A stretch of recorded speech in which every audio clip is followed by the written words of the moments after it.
नमस्कार, ये आकाशवाणी है। अभी आप मनोज कुमार शर्मा से समाचार सुनेंगे।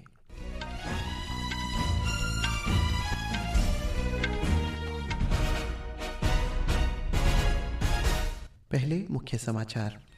प्रधानमंत्री नरेंद्र मोदी ने गुजरात के जूनागढ़ में राष्ट्रीय वन्यजीव बोर्ड की 7वीं बैठक की अध्यक्षता की।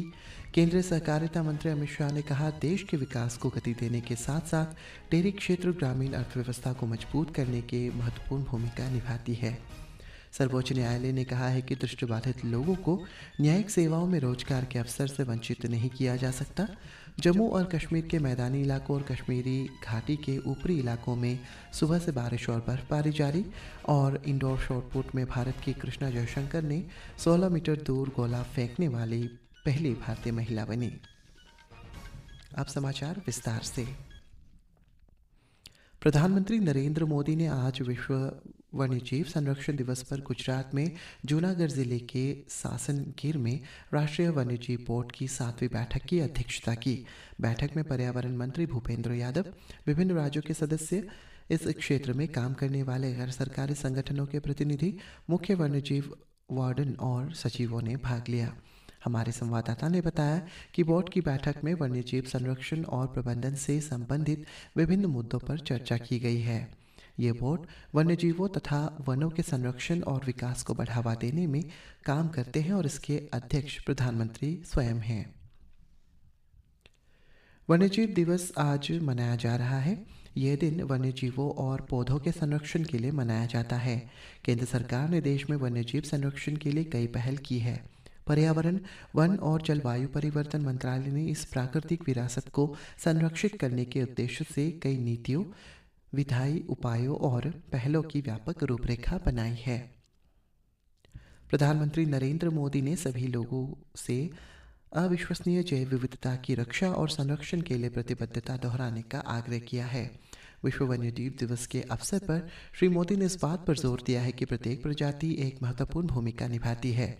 उन्होंने वन्यजीवों के संरक्षण और संरक्षक में भारत के योगदान पर भी गर्व व्यक्त किया।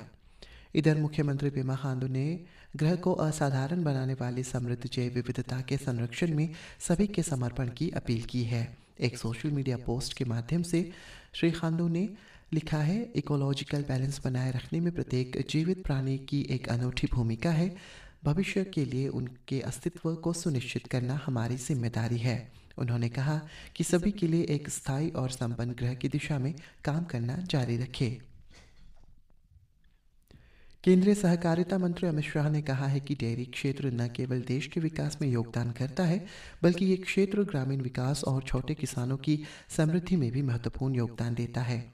नई दिल्ली में डेयरी क्षेत्र में साधारणीयता और सर्कुलरिटी पर कार्यशाला का उद्घाटन करते हुए श्री शाह ने कहा है कि डेयरी क्षेत्र देश के पोषण का भी ख्याल रखता है। इस अवसर पर केंद्रीय मत्स्य पालन, पशुपालन और डेयरी मंत्री राजीव रंजन सिंह ने कहा है कि देश में दुग्ध उत्पादन में पिछले 10 वर्षों में 63% से अधिक की वृद्धि हुई है। हमारे संवाददाता ने बताया कि ये कार्यशाला सहकारिता मंत्रालय और डेयरी मंत्रालय की पहल और नीतियों पर ध्यान केंद्रित करती है। विदेश मंत्री डॉक्टर एस जयशंकर ने आज दिल्ली में बेल्जियम के उप प्रधानमंत्री और विदेश मंत्री मैक्सिम प्रिवोट के साथ बैठक की और देश के साथ भारत के ऐतिहासिक संबंधों पर प्रकाश डाला। उन्होंने कहा है कि सेमीकंडक्टर, एआई, सौर ऊर्जा, डिजिटल गतिशीलता और रक्षा क्षेत्र में भी चर्चा की जाएगी। सर्वोच्च न्यायालय ने आज एक महत्वपूर्ण फैसले में कहा है कि दृष्टिबाधित लोगों को न्यायिक सेवाओं में रोजगार के अवसर से वंचित नहीं किया जा सकता। न्यायाधीश जेवी पारदीवाला और आर महादेवन की एक पीठ ने ये याचिकाओं पर फैसला सुरक्षित रखा था। फैसले की घोषणा करते हुए न्यायाधीश महादेवन ने कहा कि दृष्टिबाधित व्यक्तियों के साथ न्यायिक सेवाओं में भर्ती के मामले में किसी प्रकार का भेदभाव नहीं किया जाना चाहिए।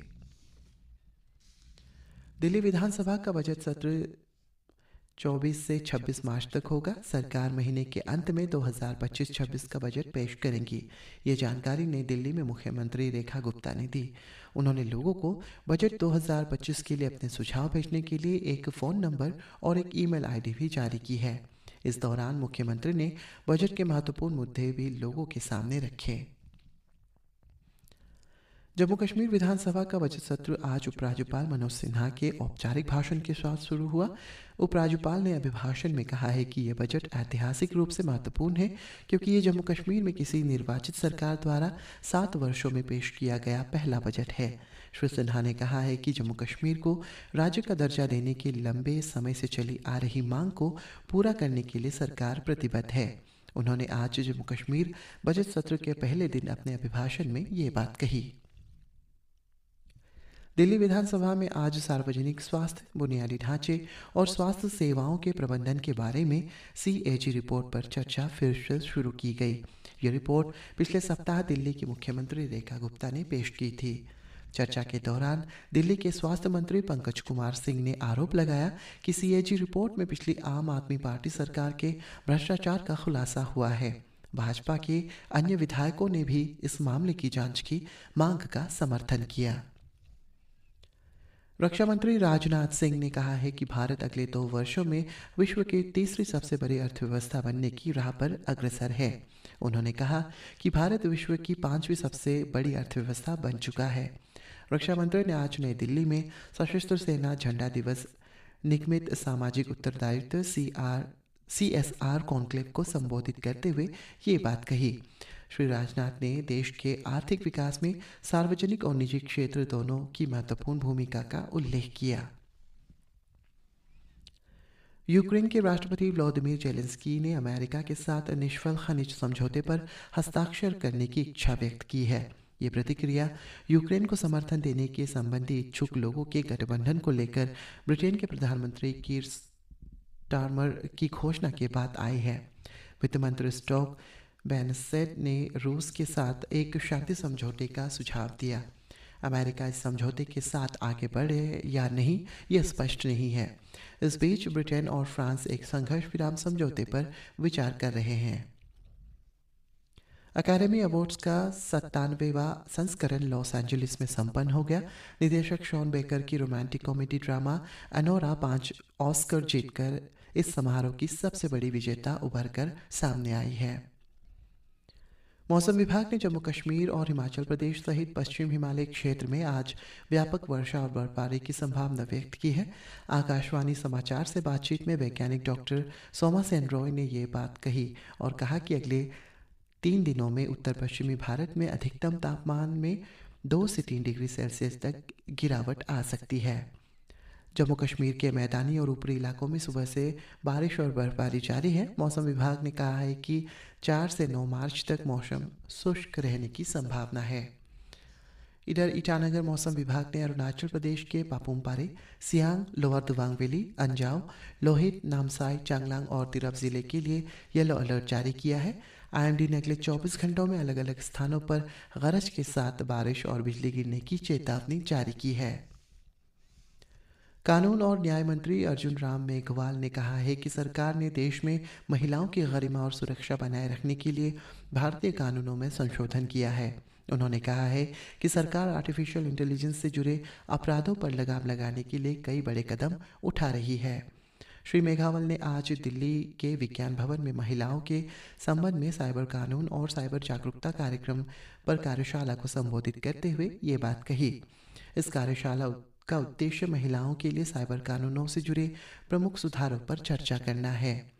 कार्यक्रम में उपस्थित राष्ट्रीय महिला आयोग के अध्यक्ष विजया रहाटकर ने कहा है कि महिलाएं कानूनी सुरक्षा की कमी के कारण साइबर अपराधों का शिकार होती है। सुश्री रहाटकर ने बताया है कि आयोग ने अब तक अपने 6 क्षेत्रीय परामर्शों के माध्यम से सभी साइबर कानूनों की व्यापक समीक्षा की।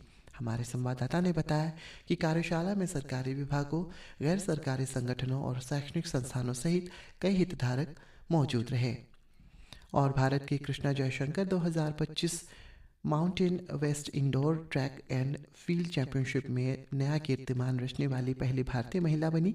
उन्होंने इंडोर शॉटपुट में 16.03 मीटर की दूरी तक गोला फेंका। और अंत में मुख्य समाचार एक बार फिर। प्रधानमंत्री नरेंद्र मोदी ने गुजरात के जूनागढ़ में राष्ट्रीय वन्यजीव बोर्ड की 7वीं बैठक की अध्यक्षता की। केंद्रीय सहकारिता मंत्री अमित शाह ने कहा, देश के विकास को गति देने के साथ साथ डेयरी क्षेत्र ग्रामीण अर्थव्यवस्था को मजबूत करने में महत्वपूर्ण भूमिका निभाता है। जम्मू और कश्मीर के मैदानी इलाकों और कश्मीरी घाटी के ऊपर सुबह से बारिश जारी और इंडोर शॉट पुट में भारत की कृष्णा जयशंकर ने 16 मीटर दूर गोला फेंकने वाली पहली भारतीय बनी। इसी के साथ ये समाचार बुलेटिन समाप्त हुआ। नमस्कार।